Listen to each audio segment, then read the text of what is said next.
நான் அரசியல் எல்லாம் எனக்கு வந்து எனக்கு எனக்கு சம்மந்தம் கிடையாது, எனக்கு அனுபவமும் கிடையாது.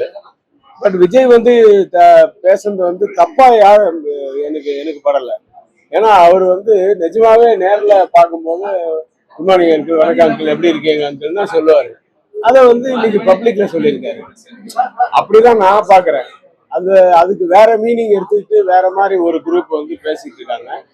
அது வந்து அவங்களுக்கெல்லாம் நான் சொல்றேன், அதை விடுங்க. மற்றபடி நாட்டுக்கு என்ன நல்லதோ அதை எப்படி பண்ணணுமோ அதை பண்ணா ஓகே.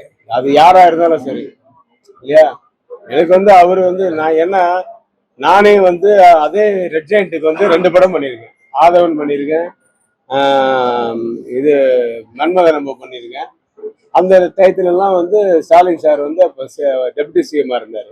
அவர் வந்து படம் பார்ப்பாரு. நான் நிறைய தடவை மீட் பண்ணியிருக்கேன், அவங்க வீட்டுக்கு நிறைய தடவை போயிருக்கேன். நானே வணக்கம் அங்கிள் தான் சொல்லுவேன், ஆண்டி எப்படி இருக்கீங்கன்னு தான் சொல்லுவாங்க. அது வந்து தப்பான வார்த்தையே கிடையாது.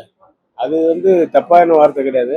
அவரு வந்து கொஞ்சம் கமர்ஷியலைஸ் பண்ணி அது பேசுறதுக்கு, ஏன்னா அவங்களோட ஆடியன்ஸ் இருக்காங்க அங்க. ஃபுல்லா ஜனங்க பூரா அவருடைய ஆடியன்ஸ், அவருடைய கூட்டம். அந்த கூட்டத்தை ஜாலி பண்றதுக்காக அப்படி பேசியிருக்கலாம். அப்படி பேசுனதா தான் நான் நினைக்கிறேன். அவர் வந்து தப்பாவோ ஒருத்தருக்கு குறை சொல்லணும்னு, அது குறை சொல்ற வார்த்தையே கிடையாது. இப்ப நான் இவர் அங்கிள் தான் கூப்பிடுவேன், பாபு அங்கிள் தான் கூப்பிடுவேன். அது என்ன தப்பு இருக்கு? அதெல்லாம் ஒன்றும் தப்பு கிடையாது. தமிழ்ல மாமான்னு கூப்பிட்டா வேணா ஒரு தப்பாயிடும். அப்படி அவரு கூப்பிடலையே. செய்திகளை உடனுக்குடன் தெரிந்து கொள்ள கீழ்கண்ட கேபிள் மற்றும் டிடிஹெச் நெட்வொர்க்குகளில் எம்நாடு செய்தி தொலைக்காட்சியை காணுங்கள்.